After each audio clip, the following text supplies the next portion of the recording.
Praise the lord. మహాఘనుడును మన రక్షకుడునైన యేసుక్రీస్తు ప్రభువారి పరిశుద్ధమైన నామమునకు స్తోత్రము కలుగునుగాక. ఆమేన్.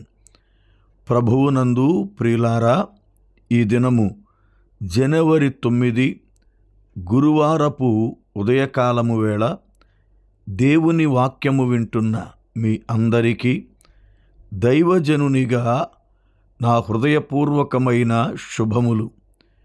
దేవుని నిత్యకృప మీకును మీ కుటుంబములకును సదాకాలము తోడయుండి నడిపించునుగాక. ఆమేన్.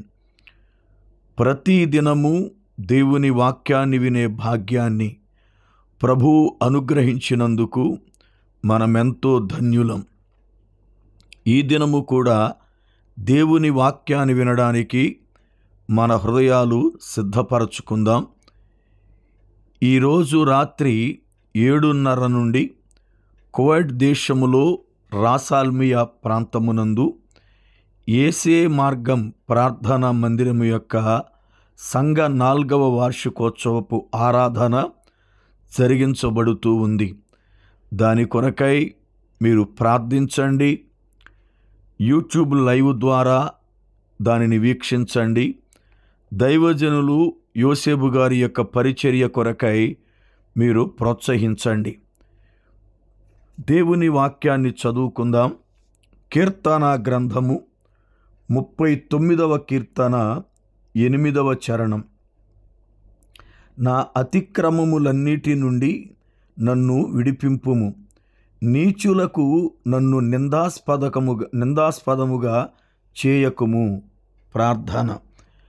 ఆశ్చర్యకరుడా, జీవము గల మా దేవా, మీకు వందనాలు స్తోత్రాలు చెల్లిస్తున్నాను. ఈ ఉదయకాలం వేళ మీ లేఖనము నుండి మాతో మాట్లాడండి, మమ్ములను బలపరచండి. వాక్యము వింటున్న ప్రతి కుటుంబమును దీవించండి. మీ సన్నిధి తోడుగా ఉంచి నడిపించండి. బలహీనులైన వారిని బలపరచండి, రోగులను స్వస్థపరచండి. ఇరుకులలో, ఇబ్బందులలో, శోధనలో ఉన్నవారికి విడుదల కలిగించండి. ఆర్థిక సమస్యల చేత కృంగిన వారికి సహాయము చేయండి.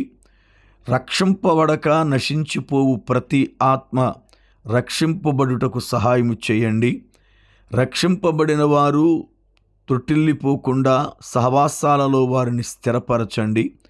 వాక్యము విని ఆత్మీయ మేలు పొందే కృప వారికి దయచేయమని యేసు నామమున ప్రార్థిస్తున్నాను పరమ తండ్రి. ఆమేన్. ప్రభువునందు ప్రియులారా, దేవుని యొక్క లేఖనములో భక్తుడైన దావీదు మాట్లాడుతూ, నా అతిక్రమముల నుండి నన్ను విడిపించుము, నీచులకు నన్ను నిందాస్పదముగా అప్పగించవద్దు అని ప్రార్థిస్తున్నాడు. లేఖనముల ప్రకారం అతిక్రమము అనగా క్రమము లేనటువంటి క్రియలు, పనులు అని అర్థం. యేసుక్రీస్తు ప్రభువారు ఒక రోజున కొండ మీద కూర్చొని వర్తమానం బోధిస్తున్నప్పుడు క్రియలు సరిలేకోకుండా తన యొద్దకొచ్చిన వారిని ఇలాగు గద్దించినట్లుగా లేఖనం చూస్తాం. అక్రమము చేయువారలారా, నా యొద్ద నుండి పొండి అన్నాడని. క్రమము లేనితనం దేవునికి అసహ్యమైనదని మనం వింటున్నాం. ఈ రోజున దావీదు భక్తుని ద్వారా ఒక ఆత్మీయ పాఠాన్ని ప్రభువు నేర్పుతున్నాడు. అతిక్రమములు అనేవి మనిషిని పట్టుకుంటాయి, మనిషిని బంధిస్తాయి. వాటి చేతిలో పడిన వాడికి విడుదల అవసరం. అందుకే దావీదు భక్తుడు అతిక్రమముల నుండి నన్ను విడిపించుము అంటున్నాడు. అతిక్రమము అంటే ఏది క్రమము లేకుండా మనము చేస్తున్నామో అది అతిక్రమం. ఆ అతిక్రమము నిన్ను బానిసగా బంధిస్తూ ఉంది. ఈ రోజున మనం అనేక విషయాలలో క్రమము లేని వారమై ఉన్నాం.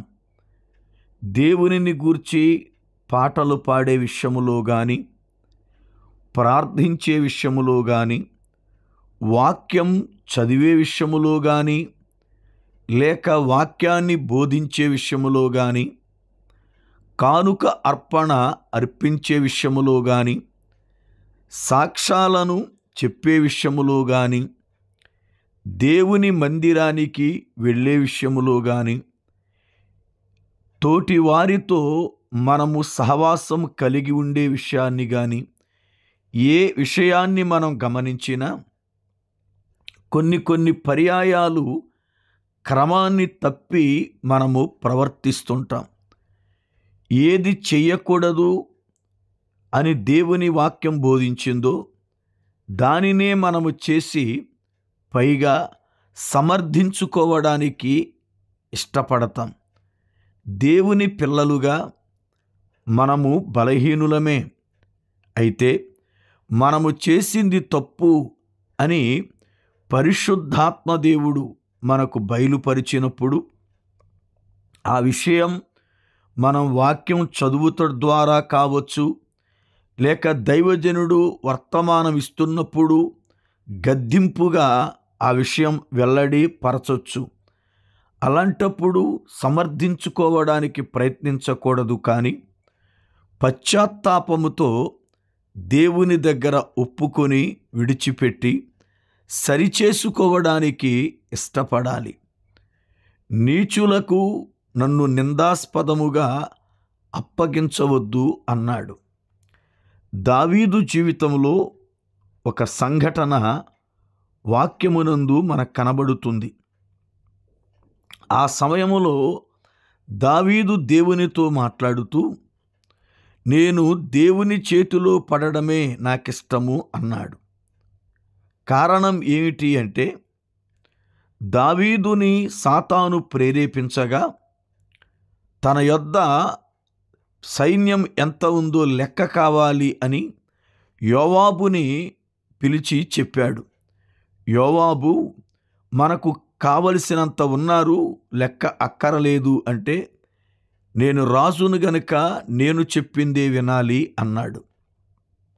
యోవాబు బయటకు వెళ్ళి దేశమంతా సంచారము చేసి తన సైన్యములు ఏ గోత్రములు ఎంతమంది ఉన్నారో లెక్కలు రాసుకొని 9 మాసాల తరువాత లెక్కలు అప్పగించాడు. ఎప్పుడైతే లెక్క అప్పగించాడో ప్రవక్త అయిన గాదు వచ్చి దావీదుతో ఇలాగు చెప్పాడు, దేవుడు నీకు ఈ మాట చెప్పమన్నాడు. 3 సంవత్సరాలు కరువు కలుగుతుంది, కోరుకుంటావా? 3 నెలలు శత్రువులు తరుముతారు, పారిపోతావా? 3 దినములు దేవుడు తన చేతిలో నిన్ను నలుపుతాడు, ఆయన చేతిలో పడతావా అని అడిగాడు. అప్పుడు దావీదు భక్తుడు, కరువు ద్వారా దేశం నాశనమైపోతుంది, శత్రువులకు అపహాస్యముగా నేను కనబడితే నన్ను వాళ్ళు హేళన చేస్తారు గనుక నేను దేవుని చేతిలోనే పడతాను అని దేవుని దగ్గర ఒప్పుకున్నాడు. ఒక దినము దేవుని దూత జనాలను చంపడం ప్రారంభిస్తే 70,000 మంది చనిపోయారు. దావీదు ఎంతో పశ్చాత్తాపడగా దేవుడు మిగిలిన 2 రోజుల్ని క్షమించి విడిచిపెట్టాడు. ఈ అనుభవం దావీదుకుంది గనుక దావీదు నీచులకు నన్ను నిందాస్పదముగా అప్పగించొద్దయ్యా అని బాధపడుతున్నాడు. కారణం, ఇతరుల విషయములో మనము గేలి చేసిన వారముగా కొన్నిసార్లు మనం కనబడతాము, కానీ గేలి చేయబడినటువంటి వాని హృదయం ఎంత గాయమవుతుందో మనం ఎప్పుడు ఆలోచించాం.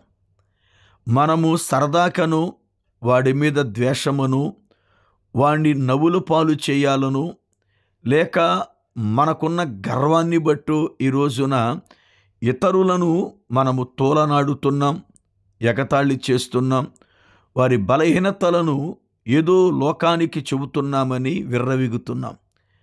కానీ గాయపరచబడిన అతడు దేవుని దగ్గర కన్నీరు కార్చి ఏడిస్తే అది మనకెంత శాపముగా మారుతుందో ఎప్పుడూ మనం ఆలోచించం.